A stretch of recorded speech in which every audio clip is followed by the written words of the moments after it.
Hi all, welcome back to our session. இன்னைக்கு என்ன பார்க்கலாம் அப்படின்னா, இங்கிலீஷில் வந்து என்ன சிலபஸ் இருக்குது, ஓகேவா? ஸோ ஆக்சுவலாக நம்ம எல்லாருமே நினச்சிட்டு இருக்கிற மாதிரி இங்கிலீஷ் வந்து அப்படி ஒன்றும் கஷ்டமான சிலபஸும் கிடையாது, கஷ்டமான ஒரு சப்ஜெக்டும் கிடையாது அப்படிங்கிறத இந்த வீடியோவில் என்ன பண்ணலாம் அப்படின்னா கிளியர் பண்ணிடலாம். ஸோ இந்த வீடியோ வந்து யாருக்கு ரொம்ப ஹெல்ப்ஃபுல்லாக இருக்கும்னு சொல்லி பார்த்தோன்னா, எஸ்பெஷலி ஃபார் பிகினர்ஸ். ஸோ எந்த ஐடியாவும் இல்லாமல் இப்போ தான் நான் ப்ரிப்பரேஷனை ஸ்டார்ட் பண்ணுறேன் அப்படின்னு சொல்லி இருந்தீங்கன்னா, இந்த சிலபஸ் பிரேக் டவுனை பார்க்குறப்போ அவ்வளோதானா இங்கிலீஷ் அப்படிங்கிற மாதிரி இருக்கும். இன்னொரு கேட்டகரி பீப்புளுக்குமே இது ரொம்பவே ஹெல்ப்ஃபுல்லாக இருக்கும். யார் அப்படின்னா, இத்தனை நாளாக இங்கிலீஷை போய் நம்ம இவ்வளோ கஷ்டம் நினச்சிட்டு இருந்தோமா, இவ்வளோதானா அப்படின்னு சொல்லி நினைக்க வைக்கிற மாதிரி இந்த சிலபஸ் பிரேக் டவுன் வீடியோ வந்து உங்களுக்கு இருக்க போகுது. சரிங்களா? ஸோ சிலபஸ் அப்படின்னு சொல்லி பார்த்துட்டோன்னா, அதாவது எந்த ஒரு சப்ஜெக்டை எடுத்தாலுமே first we should break down the syllabus. அப்போ தான் அந்த சப்ஜெக்ட் அவ்வளோதானா அப்படிங்கிறதே நமக்கு ஃபீல் ஆக ஆரம்பிக்கும். இல்லை அப்படின்னா அது ரொம்ப கஷ்டமான சப்ஜெக்ட், ரொம்ப வேஸ்டான சிலபஸ் அப்படிங்கிற மாதிரி இருக்கும். சரிங்களா? ரொம்ப ரொம்ப டிஃபைன்டு சிலபஸ் தான் இங்கிலீஷ்க்கு கொடுத்துருக்குறாங்க. ஸோ என்னன்னு சொல்லி பார்த்தோன்னா, ஃபர்ஸ்ட் அண்ட் ஃபோர்மோஸ்ட் திங் வந்து ஆர்சி எல்லாருக்குமே தெரிஞ்சது. ஸோ ஆர்சி அப்படிங்கிறப்போ இட்ஸ் அ ரீடிங் காம்ப்ரிஹென்ஷன். இதில் என்னென்ன பேசேஜ் டாபிக்ஸ் எல்லாம் இருக்குது அப்படின்னு சொல்லி பார்த்தோன்னா, என்ன மாதிரியெல்லாம் பேசேஜ் நமக்கு கேட்பாங்கன்னா, பேங்கிங் ஓரியன்டாக கேட்பாங்க, இல்லை அப்படின்னா எக்கனாமி ஓரியன்டாக கேட்கலாம், என்விரான்மெண்ட் ஓரியன்டாக கேட்கலாம், டெக்னாலஜி, ஃபிக்ஷன், இல்லைனா சோஷியல் இஷ்யூஸ், ஓகேவா? ஸோ ஸ்டோரி டைப் ஃபிக்ஷன் அந்த மாதிரிலாம் நமக்கு கேட்குறதுக்கு சான்சஸ் இருக்குது. சரிங்களா? ஸோ இந்த மாதிரி பேசேஜோட டாபிக்ஸ் எதை பேஸ் பண்ணி இருக்கும் அப்படின்னா, கண்டிப்பாக அந்த சமயத்தில் நடந்த இஷ்யூஸை பேஸ் பண்ணி இருக்கலாம், அந்த சமயத்தில் நடந்த ஏதாவது ஒரு விஷயத்தை பற்றி இருக்கலாம். சரிங்களா? மோஸ்ட்லி நம்ம ஹிந்து எடிட்டோரியலை வந்து ரீட் பண்ண பழகிட்டோம் அப்படின்னா இந்த ஆர்சி நமக்கு ரொம்ப ரொம்ப சிம்பிளாக இருக்கும். ஸோ என்னென்ன டைப் ஆஃப் கொஸ்டின்ஸ் எல்லாம் கேட்கலாம். ஸோ பேசேஜோட டாபிக்ஸ் இதுக்குள்ளே தான் இருக்க போகுது. அப்போ டைப்ஸ் ஆஃப் கொஸ்டின்ஸ் வந்து எப்படி இருக்கலாம்னா, ஒன்று அந்த பேசேஜ்லேருந்து டிரெக்டாக அந்த ஃபேக்டை பேஸ் பண்ணி கேட்டுடலாம், ஓகேவா? ஸோ அந்த கொஸ்டின், இந்த மாதிரியான கொஸ்டினுக்கு ஆன்சர் டைரெக்டாக எனக்கு என்ன இருக்கும் அப்படின்னா அந்த பேசேஜ்லேயே இண்டிகேட் பண்ணிடுவாங்க. அடுத்து பார்த்தோன்னா இன்ஃபரன்ஸ் பேஸ்டு. இன்ஃபரன்ஸ் அப்படின்னா ஒரு லைனை கொடுத்துட்டோ அல்லது ஒரு பேராகிராஃப்லேயோ, what do you inferred from that line, what do you inferred from that particular passage, paragraph அப்படின்னு சொல்லி கேட்பாங்க, ஓகேவா? அடுத்து பார்த்தோம் அப்படின்னா அந்த கான்டெக்ஸ்ட்லேயே இருக்கக்கூடிய ஒரு வேர்டை வந்து கொடுத்துட்டு இந்த வேர்டு எதை மீன் பண்ணுது அப்படின்னு சொல்லி வெக்காப் பேஸ் பண்ணி நமக்கு கண்டிப்பாக கேட்பாங்க. அடுத்து 3 கொஸ்டின் என்ன அப்படின்னு சொல்லி பார்த்தோம்னா, அந்த டோன் ஆஃப் த பேசேஜ், இந்த பேசேஜோட டோன் என்ன அப்படின்னு சொல்லி கேட்பாங்க. What might be the idea and theme of that passage, இல்லை அப்படின்னா நீங்கள் வந்து அந்த பேசேஜ்க்கு என்ன டைட்டில் வைப்பீங்க அப்படின்னு சொல்லி டைட்டில் பேஸ் பண்ண கொஸ்டினும் நமக்கு கேட்பாங்க. சினோனிம்ஸ், ஆன்டனிம்ஸ் வந்து பார்த்தோன்னா அந்த வெக்காபுலரி பேஸ் பண்ணியே எனக்கு வந்துடும். அப்போ இதில் எது வந்து நம்ம ஒமிட், அதுக்கடுத்து பார்த்தோன்னா ட்ரூ ஆர் ஃபால்ஸ் பேஸ் பண்ண கொஸ்டினும் நமக்கு என்ன பண்ணுவாங்க அப்படின்னா கேட்பாங்க.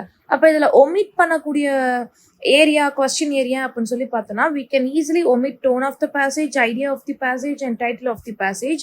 And if you are well versed in English in reading comprehension அப்படின்னு சொல்லி பார்த்தோன்னா, you can try interference based question, but if you are a beginner அப்படின்னா you can easily omit this also. And true or false question you should attend at the last, okay, not initially. You should attend at the last so that you can save some time. சரிங்களா? அப்போ அதாவது ஒரு 6 question கேட்குறாங்க, ஒரு 7 question கேட்குறாங்கன்னா 7ஐயும் attend பண்ணணுன்ற அவசியம் கிடையாது. என்ன பண்ணால் மட்டும் போதும், ஒரு 5 கொஸ்டின் அட்டன் பண்ணால் போதும். அந்த 5மே எனக்கு கரெக்டாக இருந்தால் ரொம்ப ரொம்ப போதுமானது. புரிஞ்சிச்சா? அப்போ ஆர்சின்ற ஒரு கான்செப்ட் புரிஞ்சிச்சு. சரிங்களா? அப்போது ஃபர்ஸ்ட் பார்த்தோம் அப்படின்னா, இந்த ஆர்சியை வந்து மெயினாக இம்ப்ரூவ் பண்ணுறதுக்கு என்ன டிப்ஸ் இருக்குன்னா, if you are a beginner அப்படின்னாலும் பரவாயில்லை, you should understand the structure of the passage, theme of the passage, idea of the passage, என்ன பேசுகிறாங்க அப்படிங்கிற அந்த ரீடிங் ஸ்கில் வந்து நமக்கு இருந்தாகணும். அந்த ரீடிங் ஸ்பீடை வந்து நம்ம இம்ப்ரூவைஸ் பண்ணணும், வெக்காப்ஸை இம்ப்ரூவைஸ் பண்ணணும். இதுக்கு ஒரே ஒரு சோர்ஸ் என்ன அப்படின்னா, daily you should spend at least 15 minutes to read any kind of passage. புரிஞ்சுதா? அடுத்து பார்த்தோன்னா கிளாஸ் டெஸ்ட்டு. இந்த கிளாஸ் டெஸ்ட் அப்படிங்கிறப்போ என்ன கேட்குறாங்க அப்படின்னா, ஒரு பேசேஜில் எனக்கு என்ன இருக்க போகுது, பிளாங்க்ஸ் இருக்க போகுது.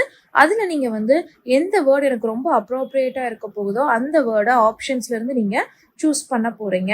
இந்த கிளாஸ் டெஸ்ட் எதெல்லாம் டெஸ்ட் பண்ணும் அப்படின்னு சொல்லி பார்த்தோன்னா, உங்களோட கிராமரை வந்து டெஸ்ட் பண்ணும், உங்கள் வெக்காபை டெஸ்ட் பண்ணும், உங்களோட சென்டென்ஸ் ஃப்ளோ, காம்ப்ரிஹென்ஷன் நாலேஜை வந்து என்ன பண்ணுறாங்க அப்படின்னா இது மூலமாக டெஸ்ட் பண்ணிக்கிறாங்க.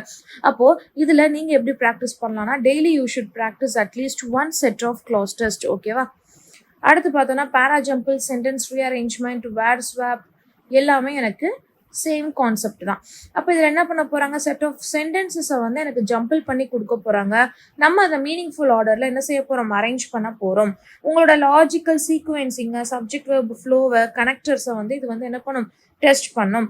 அதே மாதிரி தான் sentence improvement, sentence rearrangement, word swap, எதுனாலும் என்ன அப்படின்னா இந்த கான்செப்ட் தான். புரிஞ்சுச்சா? பேராஜம்பிள் அப்படிங்கிறப்போ செட் ஆஃப் சென்டென்சஸை கொடுத்துருவாங்க. சென்டென்ஸ் ரீஅரேஞ்ச்மெண்ட் அப்படிங்கிறப்போ என்ன பண்ணுவாங்க, நமக்கு வந்துட்டு ஒரு சென்டென்ஸ்ல மாற்றி மாற்றி கொடுத்துருப்பாங்க. வேர்ட் ஸ்வாப் அப்படிங்கிறப்ப அந்த சென்டென்ஸ்ல இருக்கக்கூடிய வேர்ட்ஸை வந்து மாற்றி கொடுத்துருப்பாங்க. அடுத்த டாபிக் என்ன அப்படின்னா சென்டென்ஸ் இம்ப்ரூவ்மெண்ட், இல்லை அப்படின்னா சென்டென்ஸ் கரெக்ஷன். இதில் என்ன அப்படின்னா லைக் எரர் ஸ்பாட்டிங் தான். எரர் ஸ்பாட்டிங் அப்படின்னா என்ன அர்த்தம், ஒரு ஸ்டேட்மெண்ட்ல எங்கே எரர் இருக்குன்னே எனக்கு தெரியாது, நான் எரரை கண்டுபிடிக்கணும். But in case of sentence improvement ஒரு சென்டென்ஸ் கரெக்ஷன், அவங்க என்ன பண்ணிடுவாங்க, இந்த பார்ட்டில் தான் எனக்கு எரர் இருக்குது, பார்ட் பியில் தான் எனக்கு எரர் இருக்குன்னு சொல்லி அதை போல்டு பண்ணி கொடுத்துருவாங்க. அதை நான் வாசித்து பார்த்து இஃப் இட் இஸ் ராங் அப்படின்னா I should correct from the option. இல்லை கொடுத்துருக்குறதே கரெக்ட் அப்படின்னா நான் என்ன பண்ணலாம், I can choose the option like no correction required, no improvement required அப்படிங்கிற ஒரு ஆப்ஷனை. புரிஞ்சுதா? இதில் பேசிக்காக இருக்கக்கூடிய கிராமர் ரூல்ஸ் மட்டும் எனக்கு தெரிஞ்சாலே போதும். From the questions of 5 you can easily attend 3 or 4 questions. சரிங்களா? மெனக்கிடவே வேண்டாம். Error spotting and error detection மேலே சொன்ன மாதிரியே தான். என்ன சொல்லிடுவாங்க, ஒரு சென்டென்ஸில் வந்து கிராமட்டிக்கலி இன்கரெக்ட் பார்ட் இருக்க போகுது, அதில் வந்து நீங்கள் என்ன செய்ய போகிறீங்க அப்படின்னா கரெக்ட் பண்ண போகிறீங்க. ஸோ மோஸ்ட் காமன் எரர்ஸ் அப்படின்னு சொல்லி பார்க்குறப்போ பேரலலிசம் அப்படிங்கிற ஒரு கான்செப்டும் நமக்கு இதில் வந்து அப்ளை ஆகும். Subject verb agreement, preposition, tense, pronoun, adjective and adverb. ஓகேவா? இதை தான் மிஸ்யூஸ் பண்ணுவாங்க. மோஸ்ட்லி ஆர்டிக்கல் பேஸ் பண்ண எரரோ பஞ்சுவேஷன் பேஸ் பண்ண எரரோ என்ன பண்ணிடுவாங்க, யூ கேன் ஒமிட் இட் அப்படிங்கிற மாதிரி சொல்லிடுவாங்க. சரிங்களா? அடுத்து பார்த்தோன்னா filling the blanks, that is nothing but fillers. Class டெஸ்ட்டோட ஒரு மினி வெர்ஷன் தான் என்ன அப்படின்னா இந்த ஃபில்லர்ஸ். ஒன்று சிங்கிள் ஃபில்லர்ஸாக இருக்கலாம் அந்த ஸ்டேட்மெண்ட்டில், இல்லை அப்படின்னா டபுள் ஃபில்லர்ஸாக இருக்கலாம். நம்ம வெக்காபுலரி அண்ட் கிராமர் நாலேஜை வச்சு என்ன பண்ணலாம், ஆப்ஷன்ஸ்ல இருந்து எது ரொம்ப கரெக்டாக இருக்கோ அதை நம்ம எடுத்து சூஸ் பண்ணிக்கலாம். புரிஞ்சுச்சா? இப்போது இந்த ஃபில்லர்ஸுக்கும் கிளாஸ் டெஸ்ட்டுக்கும் டாப் 10 ரூல்ஸை வந்து நம்ம என்ன பண்ணியிருக்கிறோம் அப்படின்னா நம்ம சேனல்லையே நம்ம அப்லோட் பண்ணியிருக்கிறோம். You can refer that video also. அடுத்து பார்த்தோன்னா ஃப்ரேசல் ரிப்ளேஸ்மெண்ட், இல்லை அப்படின்னா வேர்டு யூசேஜ். ஸோ என்ன சொல்கிறாங்க அப்படின்னா ஒரு ஸ்டேட்மெண்ட்டில் என்ன பண்ணிடுவாங்கன்னா ஒரு ஃப்ரேஸை மட்டும் ஹைலைட் பண்ணி கொடுத்துருவாங்க. அதை வந்து என்ன பண்ணணும், நம்ம கீழே இருக்கிற ஆப்ஷனில் எது ரொம்ப பெட்டராக இருக்கோ, பெஸ்ட்டாக சூஸ் ஆகுதோ அதை நான் என்ன பண்ணணும் அப்படின்னா சூஸ் பண்ணி அப்ளை பண்ணுற மாதிரி இருக்கும். சரிங்களா? அதான் என்ன அப்படின்னா வேர்டு யூசேஜ், இல்லை அப்படின்னா phrasal replacement.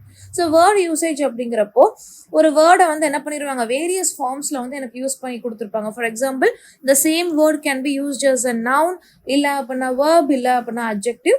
So I should find out which form of that word is correctly used. ஓகேவா? இல்லை ஏதோ ஒரு இடத்துல தப்பாக யூஸ் பண்ணியிருக்கிறாங்க அப்படின்னா I should mark that answer as a wrong option. புரிஞ்சுச்சா? இதுதான் இந்த ஸ்டேட்மெண்ட்ஸ் எல்லாமே. உங்களுக்கு இந்த கான்செப்ட் எல்லாமே எதை மட்டும்தான் டெஸ்ட் பண்ணும் அப்படின்னா உங்களோட vocab skill, idiomatic skill and phrasal verb ஸ்கில்லை மட்டும்தான் என்ன பண்ண போகுது, செக் பண்ண போகுது. ஓகேவா? லாஸ்ட்டாக பார்த்தோம் அப்படின்னா vocabulary based question, that is nothing but synonyms, antonyms, word substitution, that is one word substitution, idioms and phrases and phrasal verb, homonyms இல்லை அப்படின்னா கன்ஃபியூசிங் வேர்ட்ஸ். ஓகேவா? இது ஃபுல்லாகவே என்ன அப்படின்னா இதுக்கெல்லாம் நமக்கு சோர்ஸே கிடையாது. இது எல்லாமே நம்மளோட ஓன் ப்ரிப்பரேஷன். மேலே சொன்ன அந்த 7 கான்செப்டை நீங்கள் நல்லா தரவாக ப்ரிப்பேர் பண்ண ஆரம்பிச்சிட்டிங்க அப்படின்னா அதுலேருந்தே உங்களுக்கு இந்த 8வது கான்செப்ட் வந்து என்ன ஆகிடும், ஆட்டோமேட்டிக்காக ப்ரிப்பேர் ஆக ஆரம்பிச்சிடும். இந்த ஃப்ரேசல் வேர்ப் அப்படின்னு சொல்லி பார்த்துட்டோம்னா இப்போ ஃபார் எக்ஸாம்பிள் கால்ன்றது என்னோட வேர்பு, இதோட ஒரு ப்ரிப்பரேஷன் ஆஃப் அப்படிங்கிற ஒரு ப்ரிப்பரேஷன் சேர்க்குறாங்க. இல்லை அப்படின்னா காலோட டவுன் அப்படிங்கிற ஒரு ப்ரிப்பரேஷன் சேர்க்குறாங்க, ப்ரிப்போசிஷன் வந்து சேர்க்குறாங்க. அப்போது எனக்கு இந்த வேர்போட ஒரு ப்ரிப்போசிஷன் சேர்றப்போ எனக்கு அது எதை இம்ப்ளை பண்ணுதுன்னா ஒரு தனி மீனிங்கை வந்து கொடுக்குது. அதனால என்ன பண்ணுறோம், அதை நம்ம ஃப்ரேசல் வேர்ப் அப்படின்னு சொல்லி சொல்கிறோம். இடியம்ஸ் அப்படிங்கிறப்போ எப்படி கேட்கலாம், நமக்கு ஃபார் எக்ஸாம்பிள் எனக்கு டைரெக்டாக இடியமை கொடுத்துட்டு கீழே என்ன மீனிங் அப்படின்னு சொல்லி கேட்கலாம். இல்லைனா ஒரு ஸ்டேட்மெண்ட்டில் இடியமை யூஸ் பண்ணிட்டு இது வந்து என்ன மீனிங்கை இம்ப்ளை பண்ணுச்சுன்னு சொல்லி கீழே கேட்கலாம். ரொம்ப ரொம்ப இம்பார்ட்டண்ட்டான ஒரு கான்செப்ட். புரிஞ்சுச்சா? So in this video we have break down the entire syllabus of English. ரொம்ப ரொம்ப டிஃபைன்டு சிலபஸ் தான் நமக்கு. அடுத்த பார்ட்டில் என்ன பண்ணலாம் அப்படின்னா நெக்ஸ்ட் பார்ட்டில் வந்து என்ன செய்யணும்னா எப்படி நம்ம இந்த சிலபஸை பேஸ் பண்ணி மேக்ஸிமம் மார்க்கை ஸ்கோர் பண்ணுறது அப்படிங்கிறத நம்ம பார்க்கலாம். ஓகேவா? Hope this session is useful and thank you for watching.